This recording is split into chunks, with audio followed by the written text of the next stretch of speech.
Hello, my name is Edna Aphek and I'm an Israeli. For the last 2 years, I have conducted some preliminary research in the area of the Gemach free loan societies in the Jewish religious and ultra-religious sectors in Israel. The Gemach, I believe, is a unique way of a community to take care of its own people, to fight poverty, and to combat alienation. The project I would like to work on is based upon the principles of the Gemach, which I would like to further explore and adapt to non-Jewish communities. The project falls under the philanthropy section. Let me start with what a Gemach is and its uniqueness. Gemach, a free giving society, is an acronym for Gmilut Chasadim, the Hebrew term for loving kindness. Gmilut Chasadim is not a synonym for charity. It differs from charity, as charity is done with one's money, while loving kindness may be done with one's money or with one's person. Charity is given only to the poor, while loving kindness may be given both to the poor and to the rich. Charity is given only to the living, while loving kindness may be shown to both the living and the dead.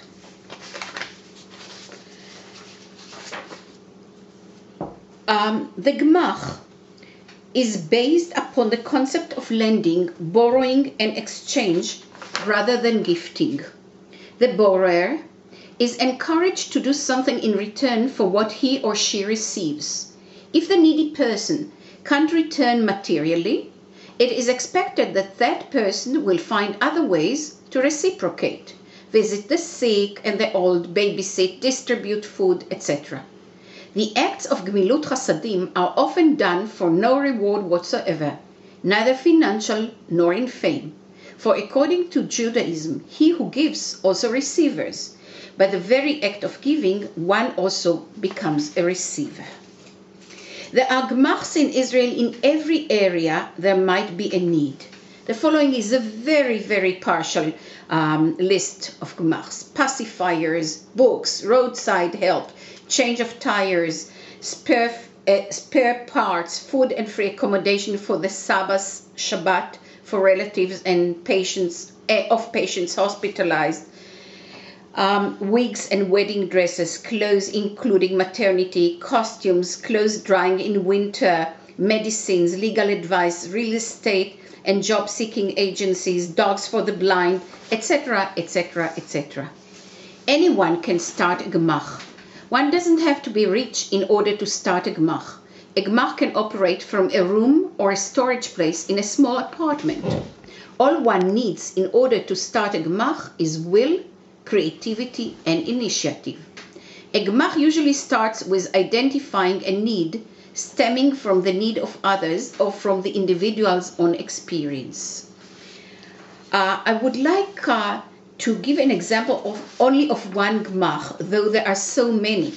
But taking the time limit into consideration, I'll concentrate only on one: the Lost Children Gemach.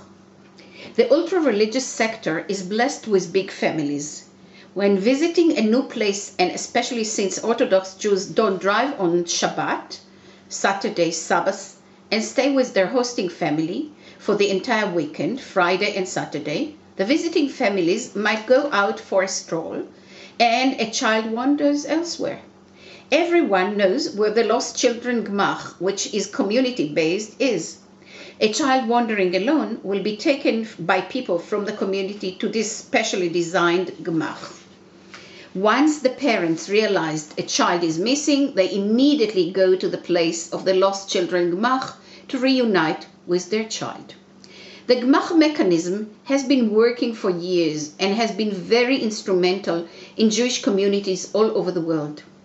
This economic and social mechanism is a manifestation of a caring community life, constant caring for others and their needs, of sharing and mutual help.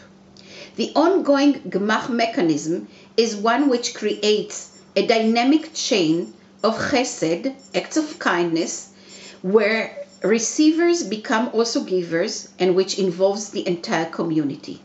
It is a unique means for building a strong community where no one is left behind. All people, Rich or poor need caring, sharing and support, be it monetary or emotional. However, in spite of its importance and uniqueness, the topic of Gmach has not been much researched. I believe that this mechanism, which has proven itself for years, should be further researched and adapted and adopted by other societies and ethnical groups. The project I'm suggesting is multifoci. 1. Further research of the Gmach in Israel and expand my research to Gmachs outside Israel, for example in the States. 2. Identify the principles that make a certain Gmach very successful. 3. Write a working model of the Gmach and the process of running it. 4. Explore the possibility of expanding the Gmach to non-Jewish communities and make it a part of the ethos of those communities. 5. Identify ways and make suggestions as to utilize the new technologies and especially the mobile phones in order to improve the work of the Gmach. 6. Identify tentative partners to share my vision and participate in implementing the Gmach in its diversified forms in non-Jewish communities.